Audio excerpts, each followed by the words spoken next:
Hi friends, welcome back to another video. ഇന്ന് നമ്മൾ സിലബസിൽ രോഗങ്ങളും രോഗകാരികളും എന്ന ഭാഗവുമായി ബന്ധപ്പെട്ടുള്ള SCERT ലെസൺ ക്ലാസ് 10 ചാപ്റ്റർ 4 അകറ്റി നിർത്താം രോഗങ്ങളെ എന്ന ചാപ്റ്ററിലെ ഇമ്പോർട്ടൻറ്റ് പോയിന്റ്സ് ആണ് റിവൈസ് ചെയ്യുന്നത്. ടെക്സ്റ്റ് ബുക്ക് കാണിക്കുന്നില്ല, ഇമ്പോർട്ടൻ്റ് ആയിട്ടുള്ള പോയിന്റ്സ് മാത്രം റിവൈസ് ചെയ്ത് പോവുകയാണ്. അപ്പോൾ ഏറ്റവും ആദ്യം ഈ ചാപ്റ്ററിൽ പറയുന്നത് എലിപ്പനിയെക്കുറിച്ചാണ്. നമുക്കറിയാം എലിപ്പനി ഒരു ബാക്ടീരിയ രോഗമാണ് അല്ലേ. ഈ ബാക്ടീരിയ ഒരു പ്രോകാരിയോട്ടാണ്. അപ്പോൾ ഇവ ശരീരത്തിൽ പ്രവേശിച്ചു കഴിയുമ്പോൾ ഇത് വിഭജനത്തിലൂടെ പെരുകിയിട്ട് ടോക്സിനുകൾ ഉൽപ്പാദിപ്പിക്കുന്നു. ഈ ടോക്സിനുകൾ കോശങ്ങളെ നശിപ്പിക്കുകയും രോഗമുണ്ടാക്കുകയും ചെയ്യുന്നത്. അപ്പോൾ എലിപ്പനിക്ക് കാരണമായിട്ടുള്ള ബാക്ടീരിയ ഏതാണ്? ലെപ്റ്റോസ്പൈറയാണ്. ലെപ്റ്റോസ്പൈറയാണ് എലിപ്പനിക്ക് കാരണമായിട്ടുള്ള ബാക്ടീരിയ എന്ന് പറയുന്നത്. എലികളുടെയും നായ്ക്കളുടെയും മറ്റു ചില മൃഗങ്ങളുടെയും മൂത്രത്തിലൂടെ പുറത്തെത്തുന്ന ബാക്ടീരിയ കെട്ടിക്കിടക്കുന്ന വെള്ളത്തിലും ഈർപ്പത്തിലും എല്ലാം നിലനിൽക്കും. അപ്പോൾ ബാക്ടീരിയ നമ്മൾ മുറിവുള്ള കാല് വെച്ച് ഈ വെള്ളത്തിലൊക്കെ ചവിട്ടുമ്പോൾ ബാക്ടീരിയ എന്ത് ചെയ്യും? മുറിവിലൂടെ രക്തത്തിലെത്തുകയും അങ്ങനെ ശരീരകലകളെ ബാധിക്കുകയും ചില വിഷാംശങ്ങളെല്ലാം ഉൽപ്പാദിപ്പിക്കുകയും ചെയ്യും. അങ്ങനെ രക്തലോമികകൾക്ക് തകരാറുണ്ടാക്കുകയും ആന്തരിക രക്തസ്രാവത്തിന് കാരണമാവുകയും ചെയ്യും. ഇതാണ് എലിപ്പനിയെക്കുറിച്ച് നമ്മുടെ ടെക്സ്റ്റ് ബുക്കിൽ പറഞ്ഞിട്ടുള്ള കാര്യം. പിന്നെ അതിൻ്റെ സിംറ്റംസ് പറയുന്നുണ്ട്. ശക്തമായിട്ടുള്ള പനി, തലവേദന, പേശിവേദന, കണ്ണിനുണ്ടാവുന്ന ചുവപ്പ് നിറം എന്നൊക്കെയാണ് രോഗലക്ഷണങ്ങൾ. ഇനി ഡിഫ്തീരിയയെക്കുറിച്ച് നോക്കാം. ഡിഫ്തീരിയ അഥവാ തൊണ്ടമുള്ള് എന്താണ്? അതും ഒരു ബാക്ടീരിയ രോഗമാണ്. ചുമ, തുമ്മൽ എന്നിവയിലൂടെയും രോഗബാധിതരിൽ നിന്ന് മറ്റുള്ളവരിലേക്കും നേരിട്ട് പകരുന്ന രോഗമാണ് ഡിഫ്തീരിയ എന്നത്. ഡിഫ്തീരിയ ഒരു ബാക്ടീരിയ രോഗമാണ്. മൂക്ക്, തൊണ്ട എന്നിവിടങ്ങളിലെ ശ്ലേഷ്മ സ്ഥലത്തെ ബാധിക്കുന്ന രോഗമാണ് ഡിഫ്തീരിയ. ഡിഫ്തീരിയയുടെ രോഗകാരി ഏതാണ്? കോറിനി ബാക്ടീരിയം ഡിഫ്തീരിയെ എന്നാണ്. കോറിനി ബാക്ടീരിയം ഡിഫ്തീരിയയാണ് ഡിഫ്തീരിയയ്ക്ക് കാരണമായിട്ടുള്ള ബാക്ടീരിയ എന്ന് പറയുന്നത്. അപ്പോൾ ഇവ ഉൽപ്പാദിപ്പിക്കുന്ന ടോക്സിനുകൾ കാരണമാണ് നമുക്ക് പനി, തൊണ്ടവേദന, കഴുത്തിലെ ലിംഫ് ഗ്രന്ഥികളിൽ വീക്കം എന്നിവയെല്ലാം അനുഭവപ്പെടുന്നത്. ഇപ്പോൾ കട്ടിയുള്ള ചാര നിറത്തിലുള്ള ഒരു ആവരണം തൊണ്ടയിൽ ഉണ്ടാക്കുന്നുണ്ട്. ഈ ഒരു രോഗം കാരണമാണ് കട്ടിയുള്ള ചാര നിറത്തിലുള്ള ഒരു ആവരണം തൊണ്ടയിൽ ഉണ്ടാവുന്നത്. ഇത് ക്രമേണ മസ്തിഷ്കം, ഹൃദയം, വൃക്ക എന്നിവയൊക്കെ തകരാറിലാക്കുന്നതാണ്. ഇത് PYQ ആണ് ഈ ചോദ്യം, ഡിഫ്തീരിയയെക്കുറിച്ചുള്ള ചോദ്യം. അതുപോലെ എലിപ്പനിക്ക് കാരണമായിട്ടുള്ള ബാക്ടീരിയ ഏതാണെന്നുള്ളതും PYQ ആണെന്ന് ഓർത്തു വയ്ക്കുക. അടുത്തത് ക്ഷയം. ക്ഷയത്തിൻ്റെ രോഗകാരി ഏതാണ്? Mycobacterium tuberculosis. മൈക്കോബാക്ടീരിയം ട്യൂബർകുലോസിസ് ആണ് രോഗകാരി. മുഖ്യ ലക്ഷണങ്ങളായിട്ട് പറയുന്നത് ശരീരത്തിന് ഭാരക്കുറവ് അനുഭവപ്പെടുക, ക്ഷീണം, സ്ഥിരമായ ചുമ എന്നിവയൊക്കെയാണ്.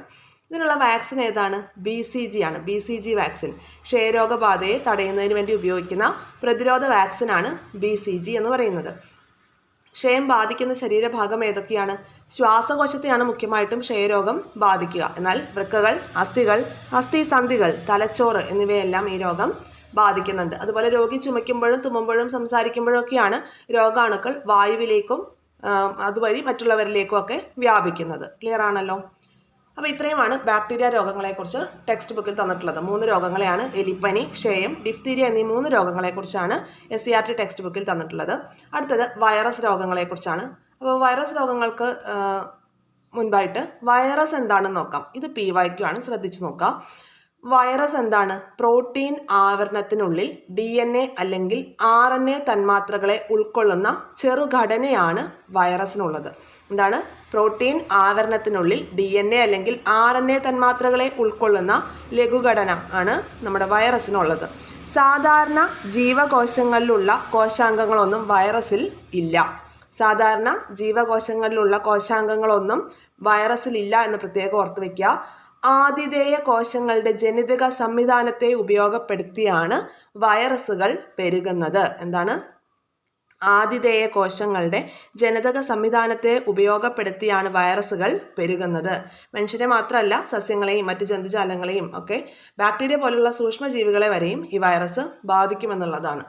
അപ്പോൾ വൈറസിനെ കുറിച്ച് നോക്കാം. ഏറ്റവും ആദ്യം നിപ്പയെക്കുറിച്ചാണ് പറയുന്നത്. നിപ്പ ഒരു വൈറസ് രോഗമാണെന്നുള്ളത് ഓർത്തു വയ്ക്കുക. പന്നി, വവ്വാൽ എന്നിവയൊക്കെയാണ് നിപ്പ വൈറസിൻ്റെ പ്രകൃതിയാലുള്ള വാഹക ജീവികളെന്ന് പറയുന്നത്. ഇനി എയ്ഡ്സിനെ കുറിച്ച് നോക്കാം. എന്താണ് AIDS? Acquired immuno deficiency syndrome എന്നാണ് എയ്ഡ്സിൻ്റെ എക്സ്പ്ലനേഷൻ. ശരീരത്തിൻ്റെ രോഗപ്രതിരോധ ശേഷി നൽകുന്ന ലിംഫോസൈറ്റുകളുടെ ജനിതക സംവിധാനം ഉപയോഗിച്ച് എയ്ഡ്സിന് കാരണമാകുന്ന വൈറസ് പെരുകുകയാണ്. ഏതാണ് എയ്ഡ്സിന് കാരണമാകുന്ന വൈറസ്? HIV ആണ്. ഹ്യൂമൻ ഇമ്മ്യൂണോ ഡെഫിഷ്യൻസി വൈറസ് ആണ്. ശരീരത്തിന് രോഗപ്രതിരോധ ശേഷി നൽകുന്നത് ലിംഫോസൈറ്റുകളാണ്. അപ്പോൾ ഈ ലിംഫോസൈറ്റുകളുടെ ജനിതക സംവിധാനം ഉപയോഗിച്ചിട്ടാണ് HIV വൈറസുകൾ പെരുകുന്നത്. അതുകാരണം നമ്മുടെ ലിംഫോസൈറ്റുകളുടെ എണ്ണം ഗണ്യമായി കുറയുകയും ശരീരത്തിൻ്റെ രോഗപ്രതിരോധ ശേഷി തകരാറിലാവുകയും ചെയ്യുന്നു. ഈ ഒരു അവസ്ഥയാണ് എന്ത് പറയുന്നത്? എയ്ഡ്സ് എന്ന് പറയുന്നത്. ഓക്കെ, അപ്പോൾ ഈ ഒരു സമയത്ത് നമ്മുടെ ബോഡിയുടെ ഇമ്മ്യൂണിറ്റി പവർ എല്ലാം വളരെ കുറവായിരിക്കും. അപ്പോൾ പെട്ടെന്ന് നമുക്ക് എന്ത് ചെയ്യും? അസുഖങ്ങൾ വരും. അപ്പോൾ ഇതാണ് എയ്ഡ്സ് എന്ന് പറയുന്നത്. ഇനി HIV വരുന്നത് എങ്ങനെയൊക്കെയാണെന്നുള്ളൊരു കേസ് ടെക്സ്റ്റ് ബുക്കിൽ പറയുന്നുണ്ട്. HIV ബാധിതരുമായിട്ടുള്ള ലൈംഗിക ബന്ധത്തിലൂടെ ഇത് പകരും. അതുപോലെ HIV ബാധിതയായ അമ്മയിൽ നിന്ന് ഗർഭസ്ഥ ശിശുവിലേക്ക് പകരാൻ സാഹചര്യമുണ്ട്. അതുപോലെ HIV ഘടകങ്ങളുള്ള സൂചിയും സിറിഞ്ചും പങ്കുവയ്ക്കുന്നതിലൂടെയും പകരാം. HIV അടങ്ങിയ രക്തവും അവയവങ്ങളും സ്വീകരിക്കുന്നതിലൂടെയും നമുക്ക് എയ്ഡ്സ് പകരാം. HIV ബാധിതരുമായിട്ടുള്ള ലൈംഗിക ബന്ധത്തിലൂടെ HIV ബാധിതയായ അമ്മയിൽ നിന്ന് ഗർഭസ്ഥ ശിശുവിലേക്ക് പകരാം. HIV ഘടകങ്ങളുള്ള സൂചിയും സിറിഞ്ചും പങ്കുവയ്ക്കുന്നതിലൂടെ, അതുപോലെ HIV അടങ്ങിയ രക്തവും അവയവങ്ങളും സ്വീകരിക്കുന്നതിലൂടെയും ഇവ പകരാം. ഇനി സ്പർശനം, ഹസ്തദാനം, തുമ്മൽ, ചുമ എന്നിവയിലൂടെയൊന്നും എയ്ഡ്സ് ഒരിക്കലും പകരില്ല. അതുപോലെ HIV ഉള്ള ആളെ കൊതുക് കടിച്ചു, ആ കൊതുക് നമ്മളെ കടിച്ചാൽ നമുക്ക് പകരുമോ? ഇല്ല. കൊതുക്, ഈച്ച തുടങ്ങിയ പ്രാണികളിലൂടെയൊന്നും എന്ത് പകരില്ല? HIV പകരില്ല. ഒരുമിച്ച് താമസിക്കുകയോ അല്ലെങ്കിൽ ആഹാരം പങ്കിടുകയോ ചെയ്യുന്നവയിലൂടെയൊന്നും എയ്ഡ്സ് പകരില്ല. ഒരേ ശൗചാലയം ഉപയോഗിക്കുന്നതിലൂടെയും എയ്ഡ്സ് പകരില്ല. ഇനി നമുക്ക് ഹെപ്പറ്റൈറ്റിസിനെ കുറിച്ചാണ് നോക്കേണ്ടത്. ഹെപ്പറ്റൈറ്റിസ് എന്താണ്? ഒരു കരൾ രോഗമാണ് ഹെപ്പറ്റൈറ്റിസ്. കരൾ രോഗമാണ് ഹെപ്പറ്റൈറ്റിസ്. വൈറസുകൾ മൂലവും ഹെപ്പറ്റൈറ്റിസ് ഉണ്ടാകാം. ഓക്കെ, ഹെപ്പറ്റൈറ്റിസ് വൈറസുകൾ മൂലവും ഉണ്ടാകാം.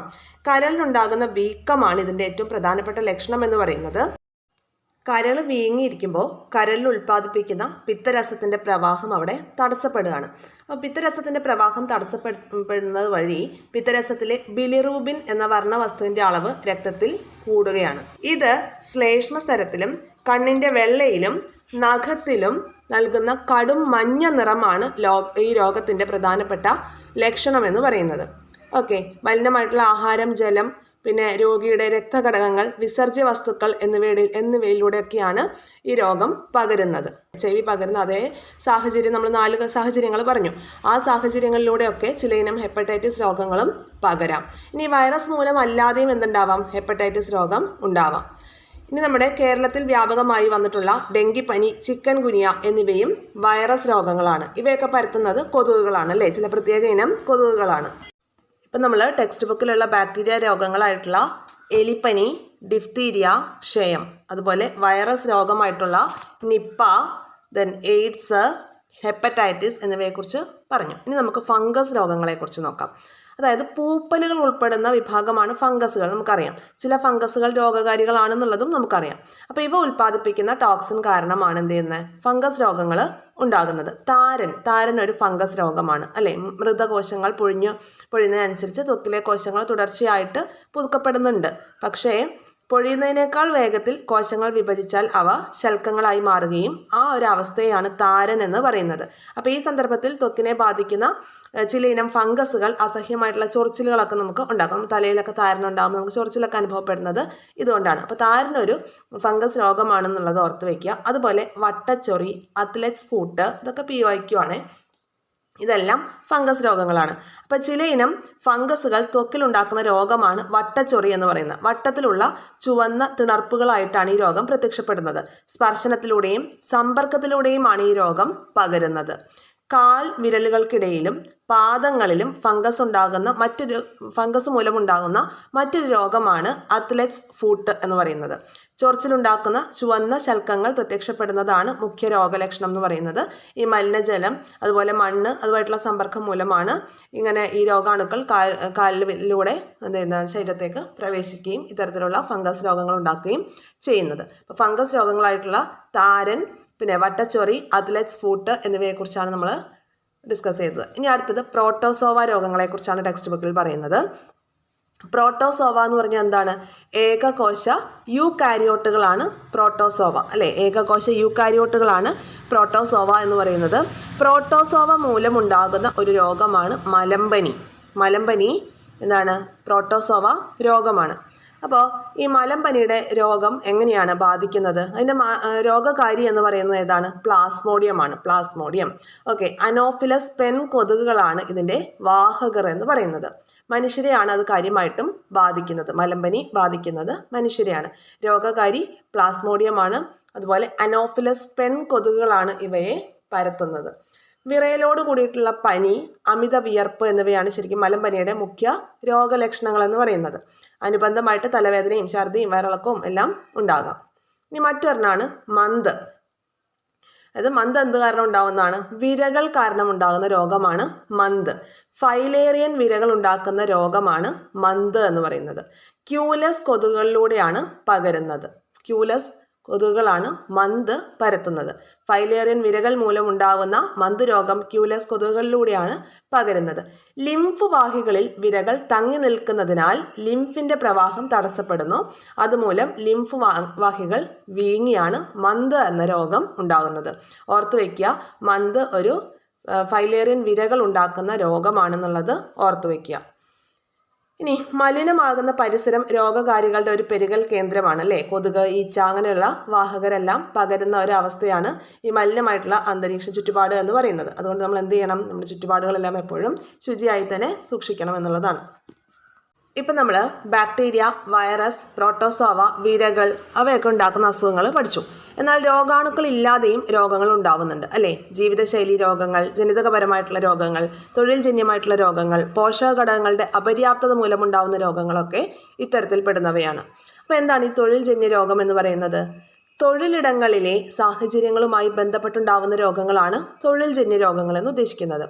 കൽക്കരി ഖനികളിലെ തൊഴിലാളികൾക്കുണ്ടാവുന്ന ന്യൂമോകോണിയോസിസ്, സ്വർണം, ടിൻ, മൈക്ക ഖനികളിലെ തൊഴിലാളികൾക്കും ക്വാറി, മൺപാത്ര നിർമ്മാണം, സിറാമിക്സ് എന്നിവയുമായി ബന്ധപ്പെട്ടുള്ള ജോലികൾ ചെയ്യുന്നവർക്ക് സിലിക്കോസിസ് എന്ന അസുഖം ഉണ്ടാവുന്നുണ്ട്. ഓക്കെ. സ്വർണം, ടിൻ, മൈക്ക, ക്വാറി, മൺപാത്ര നിർമ്മാണം ഈ മേഖലയിൽ വർക്ക് ചെയ്യുന്നവർക്കാണ് സിലിക്കോസിസ് പ്രധാനമായിട്ടും കണ്ടുവരുന്നത്. ആസ്പെറ്റോസിസും ഇതുപോലെയുള്ളൊരു അസുഖമാണ്. അപ്പോൾ ആസ്പെറ്റോസ് ഫാക്ടറികളിലെ തൊഴിലാളികൾക്കുണ്ടാവുന്ന ആസ്പെറ്റോസിസും ഒരു തൊഴിൽ ജന്യ രോഗത്തിന് ഉദാഹരണമാണ്. ഏതൊക്കെയാണ്? ന്യൂമോകോണിയോസിസ്, അതുപോലെ സിലിക്കോസിസ്, ആസ്പെറ്റോസിസ് ഇവയെല്ലാം തൊഴിൽ ജന്യ രോഗങ്ങളാണ്. ഇനി ജനിതക രോഗങ്ങൾ എന്തൊക്കെയാണ്? കോശപ്രവർത്തനങ്ങളെ നിയന്ത്രിക്കുന്ന ജീനുകൾക്കുണ്ടാവുന്ന തകരാറ് കാരണമാണ് ജനിതക രോഗങ്ങൾ ഉണ്ടാവുന്നത്. ഹീമോഫീലിയ, സിക്കിൾ സെൽ അനീമിയ എന്നിവയെല്ലാം ജനിതക രോഗങ്ങൾക്ക് ഉദാഹരണമാണ്. ഹീമോഫീലിയ വളരെ ഇമ്പോർട്ടൻ്റ് ആണ്. PSCക്ക് ഇഷ്ടപ്പെട്ടിട്ടുള്ളൊരു ചോദ്യമാണ് ഹീമോഫീലിയയുമായി ബന്ധപ്പെട്ടിട്ടുള്ളത്. നമുക്കറിയാം ഹീമോഫീലിയ ഡേ എന്നറിയപ്പെടുന്നത് April 17 royal disease, Christmas disease എന്നെല്ലാം അറിയപ്പെടുന്ന രോഗമാണ് ഹീമോഫീലിയ.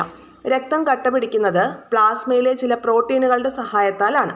അപ്പോൾ ഇത്തരം പ്രോട്ടീനുകളുടെ ഉൽപ്പാദനത്തെ നിയന്ത്രിക്കുന്ന ജീനുകൾ തകരാറിലാവുകയാണ് ചെയ്യുന്നത്. അതായത് ചെറിയ മുറിവിൽ നിന്ന് പോലും അമിതമായി രക്തനഷ്ടം ഉണ്ടാവുന്ന ഒരു രോഗാവസ്ഥയാണ് ഹീമോഫീലിയ എന്ന് പറയുന്നത്. ഇതൊരു ജനിതക രോഗമാണ്. അതുകൊണ്ട് തന്നെ നമുക്ക് പരിപൂർണമായിട്ടും ചികിത്സിച്ച് മാറ്റാനായിട്ട് സാധിക്കില്ല.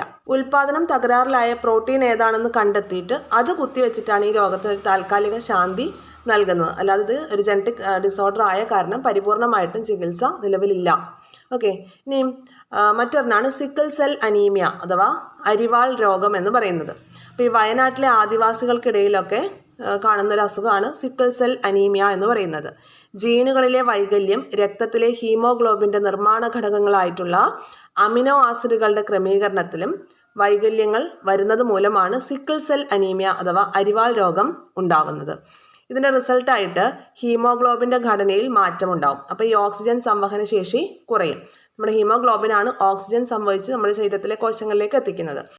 RBCയിലെ ഹീമോഗ്ലോബിൻ്റെ ഘടനയിൽ വ്യത്യാസം വരികയാണ്. അവ അരിവാള് പോലെ വളയാണ്. അപ്പോൾ അതുകൊണ്ട് എന്ത് ചെയ്യും? ഓക്സിജൻ സംവഹന ശേഷി നഷ്ടപ്പെടും.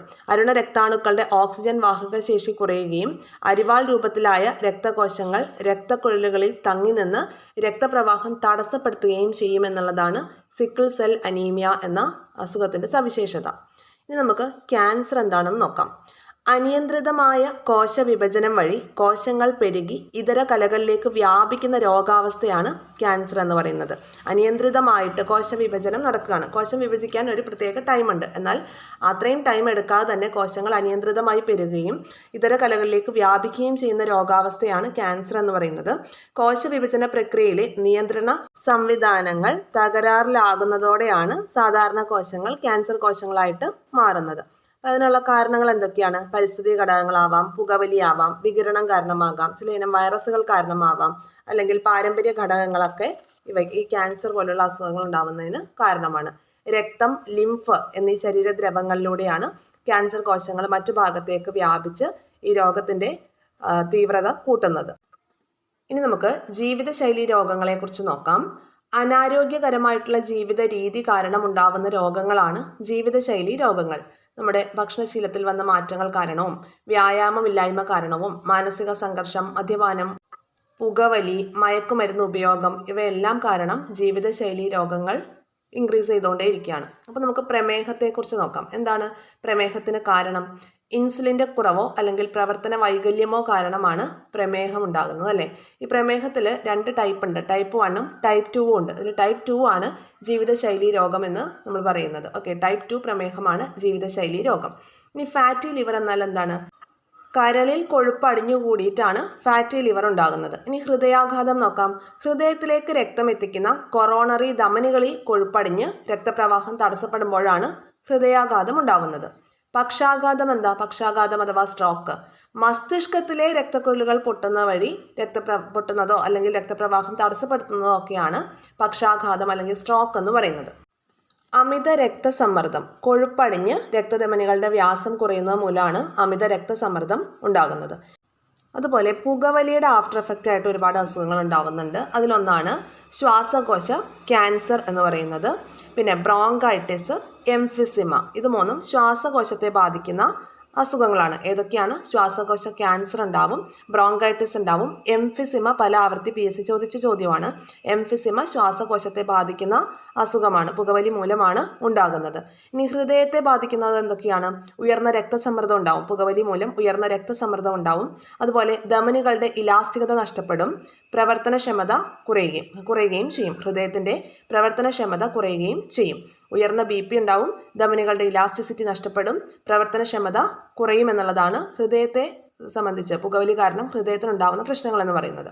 അതുപോലെ മസ്തിഷ്കത്തിനാണെങ്കിൽ എന്തെല്ലാം സംഭവിക്കും? സ്ട്രോക്ക് ഉണ്ടാവും, പക്ഷാഘാതം ഉണ്ടാവും, അതുപോലെ നിക്കോട്ടിനോട് വിധേയത്വം. ഈ കാര്യങ്ങളൊക്കെയാണ് പുകവലി മൂലമുണ്ടാവുന്ന പ്രശ്നങ്ങൾ. ഇനി നമുക്ക് ഈ ചാപ്റ്ററിൻ്റെ ഏറ്റവും അവസാന ഭാഗത്തേക്ക് വരാം. ജന്തുരോഗങ്ങളും സസ്യരോഗങ്ങളുമാണ്. അപ്പോൾ ബാക്ടീരിയ കാരണം ജന്തുക്കൾക്കുണ്ടാവുന്ന രോഗങ്ങളാണ് ആന്ത്രാക്സും അകിട് വീക്കവും. നോക്കി വയ്ക്കുക, ഇത് ചോദിച്ചിട്ടുള്ള ചോദ്യങ്ങളാണ്. അതുപോലെ കുളമ്പ് രോഗം ഉണ്ടാകുന്നത് വൈറസ് ഇൻഫെക്ഷൻ കാരണമാണ്. വൈറൽ ഇൻഫെക്ഷൻ കാരണമാണ് കുളമ്പ് രോഗം ഉണ്ടാകുന്നത്. ബാക്ടീരിയൽ ഇൻഫെക്ഷൻ കാരണമാണ് ആന്ത്രാക്സും അകിട് വീക്കവും ഉണ്ടാകുന്നത്. ഇനി സസ്യരോഗങ്ങൾ നോക്കാം. ഇതും PYQ ആണ്, ശ്രദ്ധിച്ച് നോട്ട് ചെയ്ത് വയ്ക്കണം ഈ ഭാഗം. ബാക്ടീരിയ കാരണം സസ്യങ്ങൾക്കുണ്ടാവുന്ന രോഗങ്ങൾ ഏതൊക്കെയാണെന്നാണ്. നെൽച്ചെടിയിലെ ബ്ലൈറ്റ് രോഗം ബാക്ടീരിയ കാരണമാണ്. നെൽച്ചെടിയിലെ ബ്ലൈറ്റ് രോഗം ബാക്ടീരിയ കാരണമാണ്. അതുപോലെ വഴുതനയിലെ വാട്ടരോഗം അല്ലെങ്കിൽ വിൽറ്റ് രോഗം എന്നൊക്കെ നമ്മൾ പറയും. വഴുതനയിലെ വാട്ടരോഗം, നെൽച്ചെടിയിലെ ബ്ലൈറ്റ് രോഗം എന്നിവ ബാക്ടീരിയൽ ഡിസീസുകളാണ്. ഇനി വൈറൽ ഡിസീസ് ഉണ്ട്. സസ്യങ്ങൾക്ക് വൈറൽ ഡിസീസും വരാറുണ്ട്. ഏതൊക്കെയാണ്?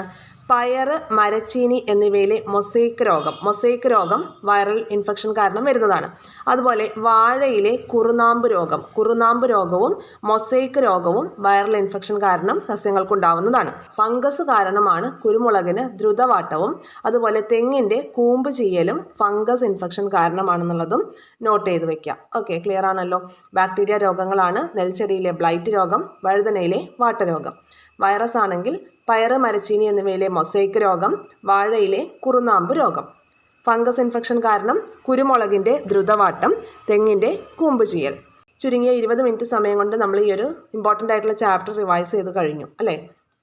ഇതുപോലെ യൂസ്ഫുൾ ആയിട്ടുള്ള വീഡിയോസ് തുടർന്ന് ലഭിക്കാൻ ചാനൽ സബ്സ്ക്രൈബ് ചെയ്ത് സപ്പോർട്ട് ചെയ്യുക, ഷെയർ ചെയ്ത് ഫ്രണ്ട്സിലേക്ക് കൂടി എത്തിക്കുക. നിങ്ങളുടെ അഭിപ്രായങ്ങൾ കമൻസിൻ്റെ രൂപത്തിൽ രേഖപ്പെടുത്തുക. Thank you all. Have A nice day.